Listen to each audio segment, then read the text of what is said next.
કાલે સાંજે 5 વાગે અમે માનનીય ધારાસભ્ય શ્રી બાયડનું અમારે ઓફિસમાં ફોન હતું કે એવી કોઈ નકલી કચેરીની આશંકા છે, તો તરત જ 5:15 વાગ્યા સુધી અમારા અધિકારી એમની ટીમ સાથે ત્યાં હાજર હતા. જે સ્થળ એમને અમે સૂચવ્યું ત્યાં એમને ઊંડાઈપૂર્વક પંચનામા કર્યું છે. જે પ્રિલિમિનરી તપાસ હોય છે એમાં એમને પંચનામા કરીને જે ફાઇલો, સિક્કાઓ અને કાગળિયા, મેજરમેન્ટ બુક્સ જે પણ મળી છે એ બધા પોતાના કબજામાં લઈને એને અમે અત્યારે સીલ કરીને પંચનામા કરીને લોક એન્ડ કીમાં રાખ્યું છે.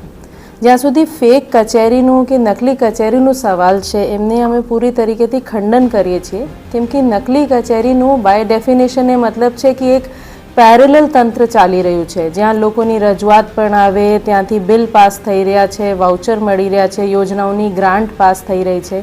એવા આ બાબતમાં જે બેસિક પ્રાઇમા ફેસી પ્રથમ દ્રષ્ટિએ એવા કશું દેખાતું નથી, કેમ કે એવું કશું થયું પણ નથી. ત્યાં કોઈ બોર્ડ હતું કચેરીનું જેમ પહેલે જોવામાં આવ્યા છે અમુક જગ્યાઓ, એવા કશું જ અહીંયા નથી મળ્યું. આ મીડિયાને પણ કાલે મિત્રોએ કવર કર્યું છે.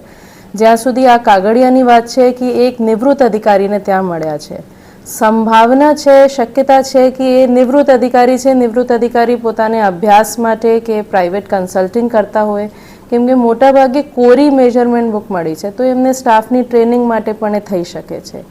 અત્યારે એક સિક્કાઓ જે મળ્યા છે એ તપાસના મુદ્દા છે અને સિક્કાઓમાં જોવા પડશે, એ પણ એમને પર્સનલ નામના છે, એમાં કઈ પ્રકારની ડેટ છે એ તપાસ હેઠળ છે.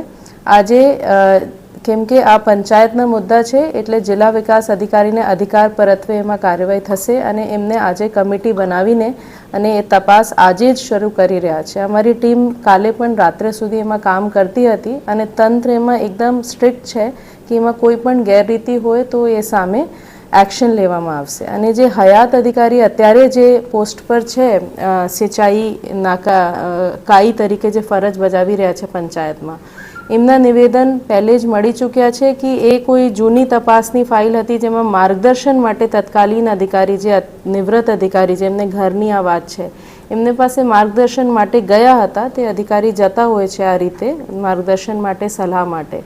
બાકી જે છે એ તપાસના મુદ્દા છે અને તંત્ર એમાં તપાસ કરી રહ્યા છે. આપને અપડેટ કરવામાં આવશે. કમિટીની રચના કરવામાં આવી છે, એમાં કયા કયા અધિકારીઓ?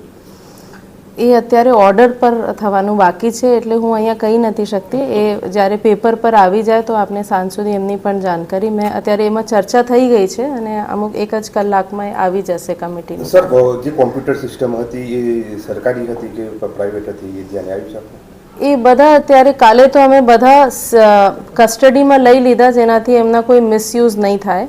એટલા માટે જ કમિટીમાં એક કમ્પ્યુટરના જાણકાર અધિકારી પણ અમે રાખ્યા છે, જે એમની કમ્પ્યુટર અને પ્રિન્ટર મળ્યા છે એમની પણ ઊંડાઈપૂર્વક તપાસ કરશે. હિસાબની એક હિસાબી કેડરનું પણ અધિકારી રહેશે અને કેમ કે એ ટેકનિકલ મેટર છે એટલે ટેકનિકલ અધિકારી પણ એમાં કમિટીમાં સમાવેશ કરશે.